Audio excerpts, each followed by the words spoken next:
नमस्कार मंडळी. तर कशा आहात सर्व.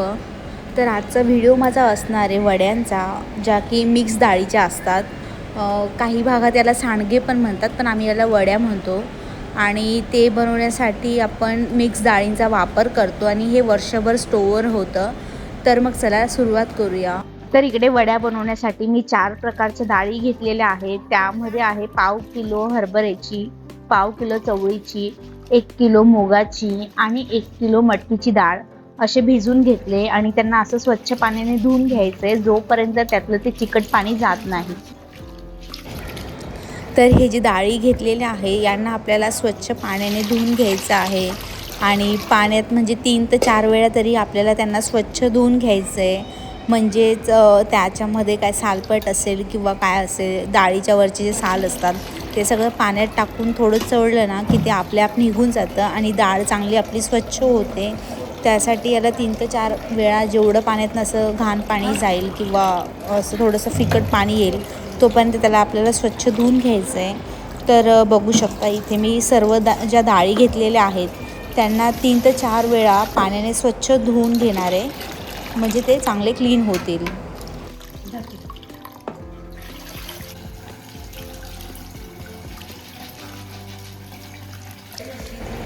तर बघू शकता आता इकडे डाळी धुतल्यानंतर त्यामधलं म्हणजे थोडंसं पाणी क्लिअर आणि चांगलं दिसतंय. याचा अर्थ आपली डाळ आता चांगली धुतली गेलेली आहे. आणि आता ते चांगले धुतल्यानंतर इथे मी ह्या सर्व डाळी ज्या आहेत त्या थोडं पाणी टाकून यांना मी रात्रभर भिजत ठेवणार आहे. म्हणजेच ते सकाळी आपल्याला मिक्सरमध्ये दळायचे आहेत. हे मी 3 ते 4 तास असं टाईम ठेवून यांना भिजवून ठेवणार आहे आणि सकाळी 3 ते 4 तासानंतर आपण याला चांगलं वाटून घेणार आहोत. तर इकडे वड्यांच्या पिठात टाकण्यासाठी मी आपल्या अंदाजानेच लसूण आणि अद्रक आहे त्याला चांगलं बारीक कट करून घेतलेलं आहे, जेणेकरून मिक्सरमध्ये त्याचे जाड पीसेस राहणार नाही. त्यानंतर एका प्लेटमध्ये जिरं, ओवा, बडीशेप आणि कोथिंबीर घेऊन घेतलेली आहे.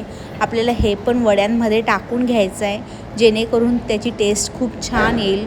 त्यानंतर यामध्ये आपल्याला मिरची पावडर न टाकता आपल्याला अखंड मिरची टाकायची आहे, म्हणजे जी वड्यांचं टेस्ट असणार ती अजून छान येईल. त्यानंतर मी हे सगळ्या डाळी आता सकाळी 3 ते 4 तासानंतर ह्याला मिक्स करून घेतल्या आहेत. पूर्ण डाळी चांगल्या फुलल्या आहेत आपल्या आणि ह्यामध्ये कोथिंबीर, लसूण, अद्रक जे पण मी सामान काढून घेतलेलं होतं ते सगळं यामध्ये टाकून आपल्याला चांगलं ह्याला पेस्ट बनवून घ्यायची आहे. म्हणजे याला चांगलं आपल्याला दळून घ्यायचं आहे, पण याला जास्त पातळ दळायचं नाही आहे, जेणेकरून आपल्या ज्या वड्या आहेत त्या चांगल्या बनल्या पाहिजे. त्यामुळे याला थोडं घट्टच दळायचं आहे.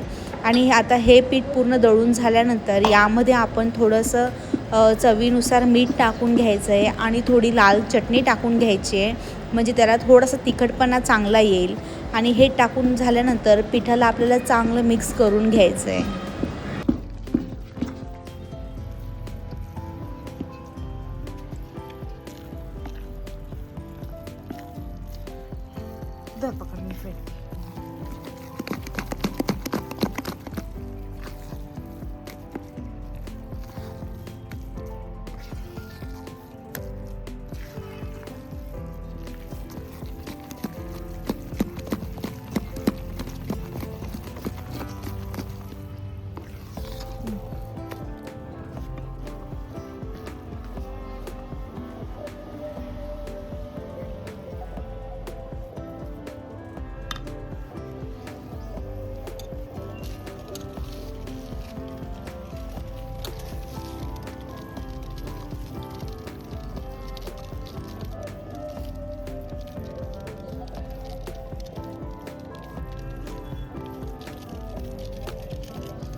तर बघू शकता इथे आता आम्ही वड्या टाकायला सुरुवात केलेली आहे आणि वड्या टाकण्यासाठी आपल्याला एक चाळण लागते. ती जास्त बारीक नाही लागत, म्हणजे आपण जी शेव बनवतो ना मीडियम आकाराची, ती ज्या चाळणीतनं बनवतो ती चाळणी पण चालते. आणि त्यामध्ये हे पीठ टाकून फक्त वरून हाताने प्रेस करायचं आहे आणि खालून बघू शकतात वड्या किती छान पद्धतीने येत आहे. आणि पीठ जास्त पातळ नाही करायचं, ते यासाठीच नाही करायचं की आपल्या वड्यांचा शेप पण चांगला आला पाहिजे आणि आपल्याला वड्या टाकायला पण सोपं झालं पाहिजे. त्यामुळे पीठ थोडंसं आपल्याला कमीच मऊ करायचं असतं. तर बघू शकता आता इकडे फटाफट करून सर्व वड्या लवकर झालेल्या आहेत करून. तर बघू शकता आता आपल्या वड्या बनवून रेडी झालेल्या आहेत आणि ह्या आपण वर्षभर स्टोअर करू शकतो. भाजीला कधी काय नाही मिळालं तर इझिली यांची भाजी फक्त हिरव्या मिरची आणि लसूणमध्ये बनते.